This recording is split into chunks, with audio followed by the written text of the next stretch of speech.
Hey everyone, everybody's doing well. I wanted to make a quick little video that shows you how to make a program while you are in it. So this is week 2, day 1, and you notice that is completely different than what I had before. And the reason why I wanted to change my program was because I noticed that they decreased the amount of time that you can have in a block so I could have an actual peak before my competition.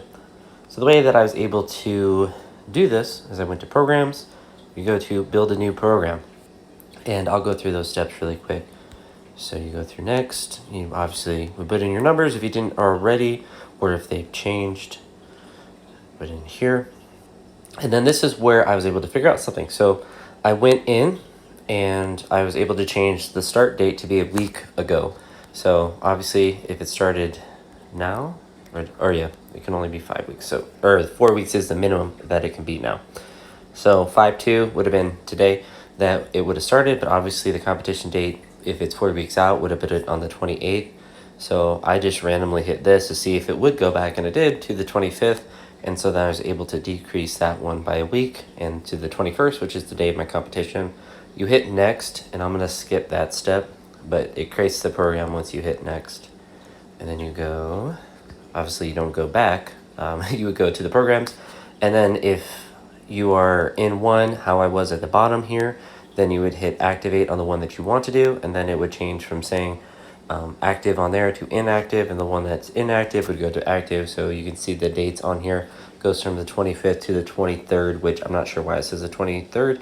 I guess that's just because of the end of the week there. But once you hit activate, it just switches directly to that, and it changes all your workouts to that one. For me, it put me in week 2 on day 1, simply because I'm quote-unquote missed the first week, just because 4 weeks is the minimum time that it will allow for a program to do. But that's how you change up the program. So that's a little update that the Weightlifting.Ai had. So I'm taking advantage of that, so I have an actual peak to the competition, and I've already noticed some changes in the program. Lots of singles in the snatch, and I have a couple of those during the week, but you'll see those workouts during the week. So my program will be changing, I suppose, in that sense, but that's kind of what I wanted to have anyway, as a peak for the competition. So hopefully it will work. I did get a lot of good workouts prior to that, so hopefully this will lead me well into it. And then after that competition, I'll probably do a nice long block, a full like 8-week or 12-week, or I don't know, however long I want to do. But I have messed around with the blocks on the other one just to see what it would look like.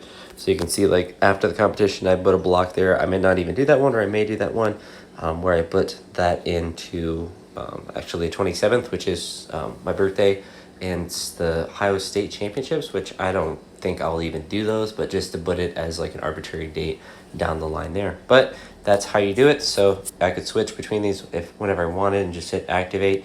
Obviously wouldn't recommend hopping around like that. I just wanted to do this as an exception to that, of what I wouldn't recommend doing, just because it allows me to actually peak. But that's it for now. Talk to y'all in the next video, and hope you all have a great day. Peace.